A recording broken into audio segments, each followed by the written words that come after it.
నమస్కారం. సిక్కోల హృదయ స్పందనకి స్వాగతం. నేను మీ సంతోష్. ముందుగా ఈనాటి వార్తలను వివరాలు ఇలా ఉన్నాయి.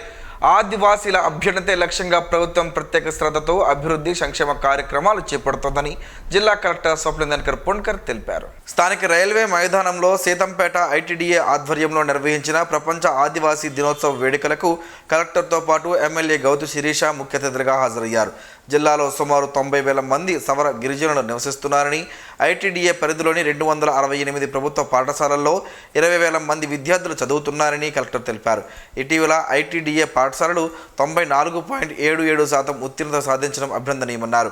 గిరిజన ప్రాంతాల్లో సికిల్ సెల్ ఎనీమియా, తలసేమియా నివారణకు ప్రత్యేక చర్యలు తీసుకుంటున్నామని, ప్రతి ఒక్కరికి ఆరోగ్య కార్డులు అందిస్తున్నామని తెలిపారు. గత 2 ఏళ్లలో గిరిజన ప్రాంతాల్లో 198 కోట్లతో 249 గ్రామాలకు రహదారి సౌకర్యం కల్పించినట్లు వెల్లడించారు. అటవీ హక్కుల చట్టం కింద సుమారు 163 ఎకరాల భూమిని గిరిజనులకు పంపిణీ చేశామని తెలిపారు.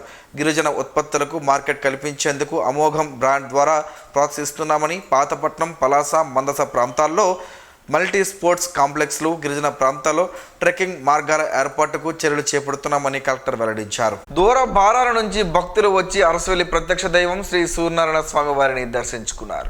దూర భారాల నుంచి విచ్చేసిన భక్తులు స్థానిక భక్తుల దర్శనార్థం ఆలయ అధికారులు క్యూలైన్లు ఏర్పాటు చేయగా ఈ క్యూలైన్ల గుండా భక్తులు స్వామివారిని దర్శించుకున్నారు. భక్తులు ముందుగా ఇంద్ర పుష్కరిణి ప్రాంతంలో ఏర్పాటు చేసిన గదుల్లో స్నానం ఆచరించి స్వామివారికి మొక్కులు చెల్లించుకున్న అనంతరం స్వామివారిని దర్శించుకుని తీర్థ ప్రసాదాలు స్వీకరించారు. అలాగే ఆలయ అనివెట్టి మండపంలో సామూహిక సూర్య నమస్కారాల కార్యక్రమాన్ని అర్చకులు నిర్వహించారు. ఆలయ ప్రాంగణంలో దర్శనం అనంతరం తిరిగి వెళ్లే భక్తులకు ఆలయ అధికారులు ఉచితంగా ప్రసాదాన్ని అందజేస్తున్నారు. ప్రతిరోజు ఆలయ ప్రాంగణంలో జరిగే అన్న ప్రసాద వితరణ కార్యక్రమం ఈ రోజు కూడా జరిగింది. ఈ సందర్భంగా ఆలయ కార్యనిర్వహణ అధికారి కేఎన్విడివి ప్రసాద్ ఒక ప్రకటన విడుదల చేశారు. భక్తులకు స్వామివారి దర్శనం సులభతరంగా ఉండేందుకు చర్యలు చేపడుతున్నట్లు చెప్పారు. భక్తులకు మరింత సౌకర్యాలను కల్పించేందుకు కృషి చేస్తున్నట్లు తెలిపారు. ఈరోజు స్వామివారికి వచ్చిన ఆదాయ వివరాలను వెల్లడించారు. శ్రీకాకుళం జిల్లా మందస మండలం వీరభద్ర గ్రామంలో జరిగిన దాడి, రాబరీ కేసులో 4 నిందితులను పోలీసులు అరెస్టు చేసినట్లు కాశీబుగ్గ డీఎస్పీ టి భవానీ వెల్లడించారు. ఈ మేరకు నిర్వహించిన మీడియా సమావేశంలో కేసు వివరాలను ఆమె వెల్లడించారు. జూలై 31న రాత్రి ఇప్పిలి రాఘవరావు తన భార్యతో కలిసి ఆలయం నుంచి ఇంటికి తిరిగి వస్తుండగా ఇంటి గేటు వద్ద 3 వ్యక్తులు ఆయనపై దాడి చేశారని, అనంతరం ఆయన భార్య స్వర్ణలతను బెదిరించి మెడలోని బంగారు గొలుసును లాక్కుని పరారయ్యారని ఫిర్యాదులో పేర్కొన్నారని, తన దర్యాప్తులో భాగంగా A1 యానాది జ్యోతిరాజు, A2 చీకటి అభిరామ్, A3 గురుబెల్లి అనిల్ కుమార్ను పోలీసులు అదుపులోకి తీసుకున్నారు. వారి విచారణలో ఫిర్యాదుదారు కుమారుడు A4 ఇప్పిలి వివేక్ ప్రమేయం కూడా వెలుగులోకి వచ్చింది. తండ్రితో ఉన్న పాత గొడవల కారణంగా వివేక్ మిగిలిన నిందితులతో కలిసి దాడికి కుట్ర చేసినట్లు గుర్తించామని, ఫిర్యాదుదారు కదలికలను సంబంధించిన సమాచారాన్ని నిందితులకు అందించడంతో పాటు దాడి చేసిన వారికి డబ్బులు ఇచ్చినట్లు దర్యాప్తులో తేలిందని డీఎస్పీ తెలిపారు. 4 నిందితులను అరెస్టు చేసి తదుపరి న్యాయపరమైన చర్యల కోసం రిమాండ్కు తరలించినట్లు వెల్లడించారు. వరి సాగు చేస్తున్న రైతులందరూ తప్పనిసరిగా పంటల బీమా చేయించుకోవాలని రాష్ట్ర వ్యవసాయ శాఖ మంత్రి కింజరాపు అచ్చెన్నాయుడు సూచించారు. ప్రకృతి వైపరీత్యాలు, వాతావరణ మార్పుల వల్ల పంట నష్టపోయినప్పుడు బీమా రైతులకు ఆర్థిక భరోసా కల్పిస్తుందని తెలిపారు. పంటల బీమా చేసుకునేందుకు ఆగస్టు 15వ తేదీ చివరి గడువు అని పేర్కొన్నారు. రైతులంతా గడువులోగా పంటల బీమా చేయించుకుని పథకాన్ని సద్వినియోగం చేసుకోవాలని మంత్రి ఈ రోజు విడుదల చేసిన ప్రకటనలో కోరారు. ఎల్నినో ప్రభావంతో వర్షాల ముఖం చాటేయడంతో గ్రామాలు, పట్టణాలు అనే తేడా లేకుండా ప్రజలు ఎండ వేడిమితో ఇబ్బందులు పడుతున్నారు. ఈ నేపథ్యంలో శ్రీకాకుళం నగరంతో పాటు సమీప గ్రామాల్లో ఈరోజు వర్షం కురిసింది. అకస్మాత్తుగా కురిసిన వర్షంతో వాతావరణం చల్లబడడంతో ప్రజలకు కాస్త ఉపశమనం లభించింది. మరోవైపు వర్షం కోసం ఎదురు చూస్తున్న రైతులకు కూడా ఈ వర్షం ఊరటనిచ్చింది. ప్రస్తుతం పొలాల్లో వరి నారుమడులు, నాట్లు వేసిన ఎదలు ఉండడంతో ఈ వర్షం పంటకు కొంత మేలు చేస్తుందని రైతులు చెబుతున్నారు. ఎల్నినో ప్రభావంతో వర్షాలు ఆలస్యం కావడంతో పంటలపై ఆందోళన వ్యక్తం చేస్తున్న రైతులకు తాజా వర్షం కాస్త ఉపశమనం కలిగించింది. అయితే రానున్న రోజుల్లో కూడా విస్తారంగా వర్షాలు కురిస్తే వరి సాగుకు మరింత ప్రయోజనం చేకూరుతుందని రైతులు ఆశాభావం వ్యక్తం చేస్తున్నారు. ఈ నేపథ్యంలో వరి రైతులు పంటల బీమా చేయించుకోవాలని అధికారులతో పాటు రాష్ట్ర మంత్రి కింజరాపు అచ్చెన్నాయుడు కోరారు. ఆగస్టు 15వ తేదీ వరకు సమయం ఉందని తెలిపారు. ఈ అవకాశాన్ని వినియోగించుకోవాలని కోరారు. నడక ఆరోగ్యానికి మహాసాధనం. ఇదే మాటను వైద్యులు, మన పెద్దలు ఎప్పుడో చెప్పారు. మారుతున్న ఆధునిక పరిస్థితుల దృష్ట్యా మనుషులకు శారీరక వ్యాయామం తగ్గడం వలన పలు రోగాల బారిన పడుతున్నాం. ఆరోగ్యానికి నడక అవసరమని తెలిపే ప్రత్యేక కథనం ఈరోజు స్పందన న్యూస్లో చూడండి. ఈ సృష్టిలో జీవిస్తున్న ప్రతి ప్రాణికి శారీరక వ్యాయామం తప్పనిసరి అని ప్రకృతి నియమం చెబుతుంది. మనిషి తప్ప ప్రతి జీవి తన ఆహారం కోసం శారీరక శ్రమ పడుతుంది. పుట్టినప్పటి నుండి మరణించేంత వరకు ఆరోగ్యంగా ఉంటూ అప్పుడప్పుడు చిన్న సమస్యలు వచ్చినా శరీరమే వాటిని నయం చేస్తూ సహజంగానే మరణించేవారు.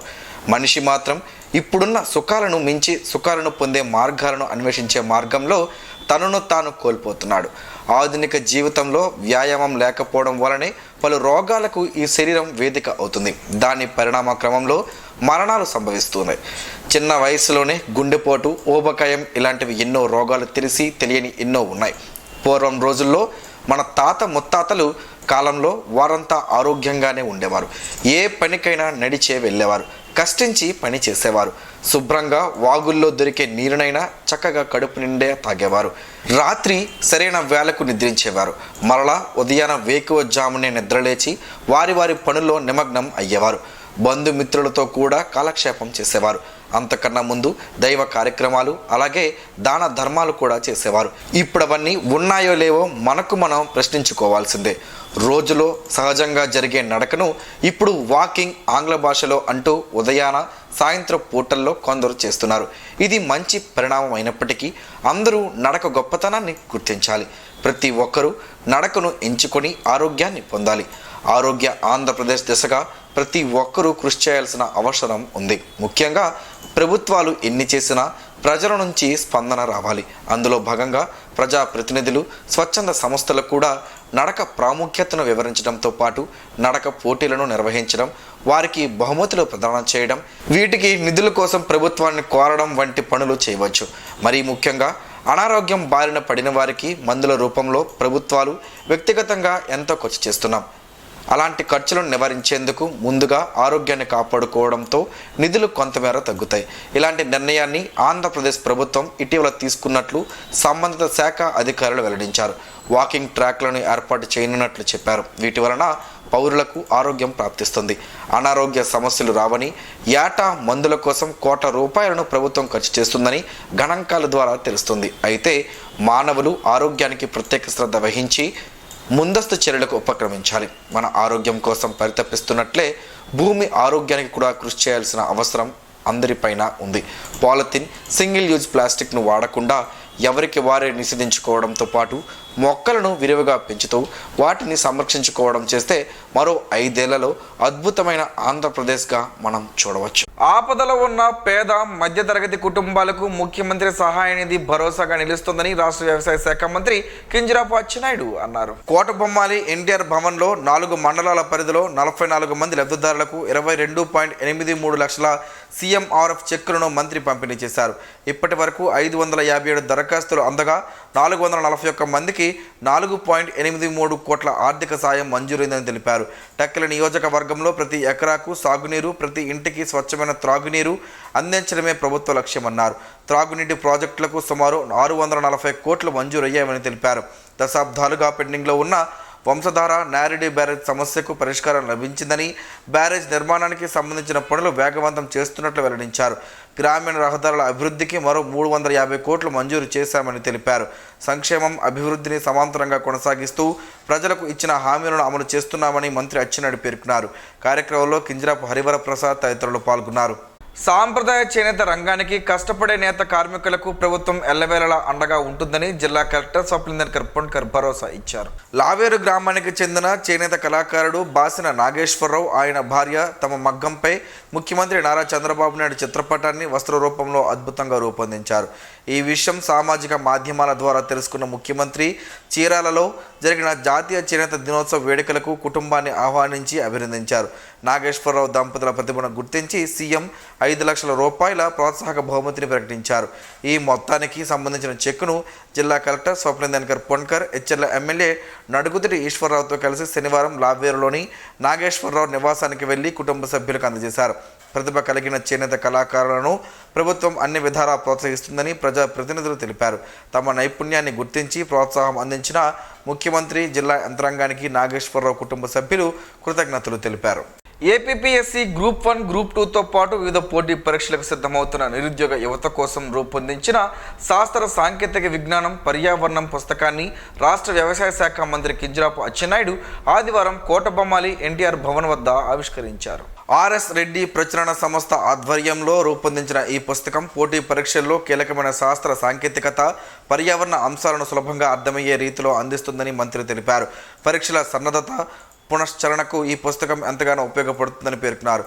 వివిధ రంగాలకు చెందిన ఎస్ రామకృష్ణ, పి సత్యారావు, అమ్మ నరేష్, నారాయణ, జయరావు, సతీష్ అనే 6 నిపుణులు సమిష్టి కృషితో పుస్తకం రూపొందింది.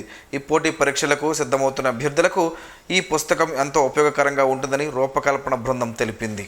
జిల్లా పరిషత్ సమావేశ మందిరంలో సోమవారం ప్రజా ఫిర్యాదుల నమోదు పరిష్కార వేదికతో పాటు భూ సమస్యలపై రెవెన్యూ క్లినిక్ నిర్వహించనున్నట్లు జిల్లా కలెక్టర్ స్వప్నదర్కర్ పుణ్కర్ ఒక ప్రకటనలో తెలిపారు.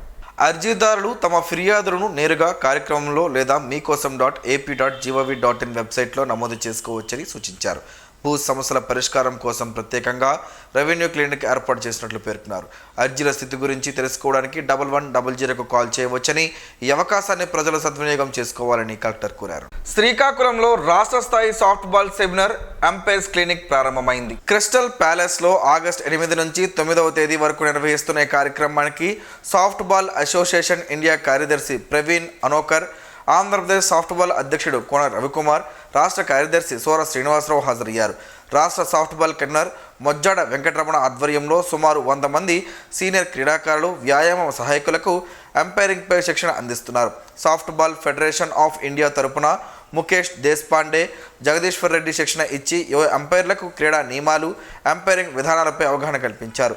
కార్యక్రమంలో వివిధ జిల్లాల సాఫ్ట్వేర్ సంఘాల అధ్యక్ష కార్యదర్శులతో పాటు శ్రీకాకుళం జిల్లా Olympic association adviser Sundarrao master, కార్యదర్శి సాంబమూర్తి, బుడ్డెపల్లి సురేష్, మెట్ట తిరుపతిరావు, సంపత్రావు సూరిబాబు, పేడాడ బాబురావు, ఆనంద్ కిరణ్, ఢిల్లేశ్వరరావు, రాజగోపాల్ తదితరులు పాల్గొన్నారు. క్విట్ ఇండియా ఉద్యమ స్ఫూర్తితో కేంద్ర బీజేపీ ప్రభుత్వ కార్మిక, రైతాంగ, ప్రజా వ్యతిరేక విధానాలకు వ్యతిరేకంగా పోరాడాలని కౌలు రైతు సంఘం జిల్లా అధ్యక్షులు వెలమల రమణ, సిఐటియు జిల్లా అధ్యక్షులు సిహెచ్ అమ్మన్నాయుడు, రైతు సంఘం నాయకులు టి నందోడు పిలుపునిచ్చారు. ఆగస్టు 10వ తేదీన నిర్వహించనున్న దేశవ్యాప్త నిరసన జైల్ భరో కార్యక్రమాలను జయప్రదం చేయాలని కోరుతూ చిలకపాలెంలో శనివారం ప్రచారం నిర్వహించి కరపత్రాలను ఆవిష్కరించారు. కేంద్ర ప్రభుత్వం తీసుకొచ్చిన 4 లేబర్ కోడ్లను రద్దు చేయాలని, కార్మికులకు కనీస వేతనం 31,000 రూపాయలు ఇవ్వాలని డిమాండ్ చేశారు. కాంట్రాక్ట్ అవుట్సోర్సింగ్ కార్మికులను పర్మనెంట్ చేయాలని కోరారు. రైతులకు అన్ని పంటలకు ఉత్పత్తి ఖర్చుపై అదనంగా 50% కలిపి కనీస మద్దతు ధర కల్పించాలని, కౌలు రైతులకు పంట రుణాలు అందించాలని డిమాండ్ చేశారు. నిత్యావసరాలు, గ్యాస్, పెట్రోల్, డీజిల్ ధరలు పెరుగుదలతో ప్రజలు ఇబ్బందులు పడుతున్నారని విమర్శించారు. ప్రభుత్వ రంగస్థల ప్రైవేటీకరణను నిలిపివేయాలని, అమెరికాతో స్వేచ్ఛ వాణిజ్య ఒప్పందాన్ని రద్దు చేయాలని నాయకులు డిమాండ్ చేశారు. కార్మికులు, రైతులు, ప్రజాస్వామ్య శక్తులు ఐక్యంగా పోరాడి రాజ్యాంగాన్ని కాపాడుకోవాలని పిలుపునిచ్చారు. కార్యక్రమంలో కోరడ అప్పన్న, హెచ్చర్ల అసిరుడు, పి గురువులు తదితరులు పాల్గొన్నారు. రాష్ట్ర ప్రభుత్వం నిర్వహిస్తున్న అమరావతి ఛాంపియన్షిప్లో భాగంగా శ్రీకాకుళం జిల్లా స్థాయి ఆర్చరీ పోటీలు ఘనంగా జరిగాయి. 80 అడుగుల రోడ్డులోని అర్జున ఆర్చరీ పేరెంట్స్ అకాడమీలో డిఎస్డిఓ మహేష్ ఆధ్వర్యంలో పోటీలు జరిగాయి. కార్యక్రమానికి జిల్లా టీడీపీ అధ్యక్షుడు, జిల్లా ఆర్చరీ అసోసియేషన్ అధ్యక్షులు మొదలవలస రమేష్ ముఖ్య అతిథిగా హాజరయ్యారు. ఈ సందర్భంగా ఆయన మాట్లాడుతూ క్రీడలు యువతలో క్రమశిక్షణ, ఆత్మవిశ్వాసాన్ని పెంపొందిస్తాయని అన్నారు. ఆర్చరీ వంటి సాంప్రదాయ క్రీడలను ప్రోత్సహించాలని అవసరం ఉందని, టీడీపీ ప్రభుత్వం క్రీడాకారులకు అన్ని విధాల అండగా ఉంటుందని తెలిపారు. జిల్లా స్థాయి పోటీల్లో ప్రతిభ కనబరిచి రాష్ట్ర స్థాయి పోటీలకు ఎంపికైన విజేతలకు మెడల్స్, ప్రశంసా పత్రాలు అందజేశారు. అర్జున ఆర్చరీ అకాడమీ నిర్వాహకుల కృషిని రమేష్ అభినందించారు. కార్యక్రమంలో జిల్లా archery association secretary Lopinti Chittibabu, handball coach Rajasekhar, SAAP coach S Madhu, academy అధ్యక్షుడు గోపిన కృష్ణప్రసాద్, కోచ్లు, క్రీడాకారులు, తల్లిదండ్రులు, పార్టీ నాయకులు పాల్గొన్నారు.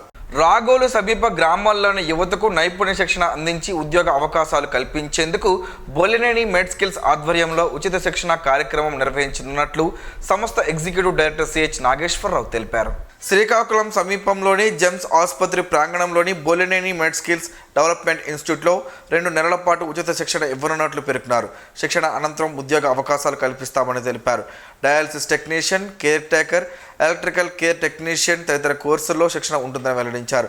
18 నుంచి 30 ఏళ్లలోపు యువకులు అర్హులని తెలిపారు.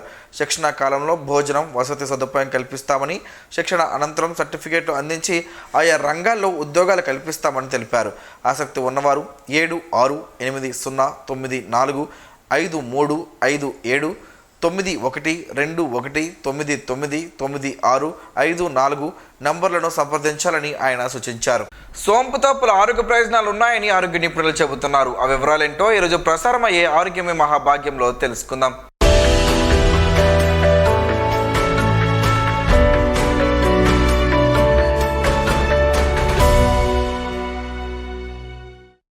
దాదాపు అందరి ఇళ్లలోనూ సోంపు ఉంటుంది. ఇందులో కాల్షియం, ఐరన్, సోడియం, పొటాషియం వంటి అనేక పోషకాలు ఉన్నాయి. ఇది ఆరోగ్యానికి ఎంతో మేలు చేస్తుంది. అనేక రోగాల నుంచి మనల్ని కాపాడుతుంది. సోంపును రోజు తీసుకోవడం వల్ల గుండెకు మేలు జరుగుతుందని ఆరోగ్య నిపుణులు చెబుతున్నారు. ఇందులో ఉండే పొటాషియం శరీరంలోని రక్తపోటును నియంత్రించి గుండెను ఆరోగ్యవంతంగా ఉంచుతుంది. సోంపును తీసుకోవడం వల్ల ఒంటికి చలవ చేస్తుంది. శరీరంలో వేడి తగ్గుతుంది. కంటి చూపునకు కూడా సోంపు మేలు చేస్తుంది. దృష్టి లోపాలను తగ్గిస్తుంది. సోంపులో ఫైబర్ ఎక్కువగా ఉంటుంది. ఫైబర్ అధికంగా ఉండే పదార్థాలను తింటే స్థూలకాయ సమస్య తగ్గుతుందన్న విషయం తెలిసిందే. ఆరోగ్య నిపుణుల అభిప్రాయం ప్రకారం రోజు ఖాళీ కడుపుతో సోంపు తినడం వల్ల రక్తంలో ఉన్న మలినాలు తొలగిపోతాయి. దీనివల్ల చర్మం కూడా మెరుస్తుంది. ఉదర సంబంధ సమస్యలను తగ్గిస్తుంది. ఎవరైనా నోటి దుర్వాసనతో ఇబ్బంది పడుతున్నట్లయితే సోంపు తినాలి. అది మౌత్ ఫ్రెషనర్గా పనిచేస్తుంది. శరీరంలో రోగనిరోధక శక్తిని పెంచి అనేక రోగాలను దూరం చేస్తుంది. మీకు మతిమరుపు సమస్య ఉంటే బాదం, సోంపు, చక్కెరను సమాన పరిమాణంలో తీసుకుని పొడి చేసుకోవాలి. దానిని భోజనం తర్వాత 1 టీ స్పూన్ తినాలి. ఇలా చేస్తే మీ జ్ఞాపక శక్తి పెరుగుతుంది. ఏదైనా మితంగా వాడితేనే ఫలితం ఉంటుంది.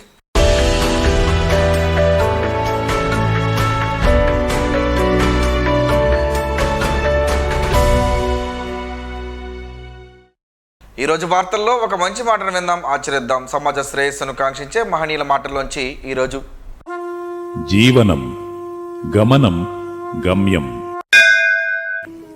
ఋషి చింతన. ఏ మనిషైనా జనాల కోసం త్యాగం చేసినప్పుడు అతను ప్రజల ఆస్తిగా స్వీకరించాలి. నీవు ఇతరులతో సరిపోల్చుకుంటే అసమర్థత మొదలగుతుంది. నీవు పరమాత్మను ఒకరిని మాత్రమే విశ్వసిస్తే సమర్థత మొదలగుతుంది. ఓం శ్రీ గాయత్ర్యై నమః. స్పందన ప్రేక్షకుల కోసం స్పందన న్యూస్ ఇప్పుడు యూట్యూబ్లో అందుబాటులో ఉంచడమైంది. ఎస్డివి స్పేస్ స్పందన అని టైప్ చేసి వీక్షకులు తమ అనుకూలమైన సమయంలో న్యూస్ని వీక్షించగలరు. ఈ వార్తలు ఇంతటితో సమాప్తం. మరలా ప్రసారం అయ్యే స్పందన న్యూస్లో కలుసుకుందాం. అంతవరకు సెలవు. నమస్కారం. మీ మాటే మా బాట.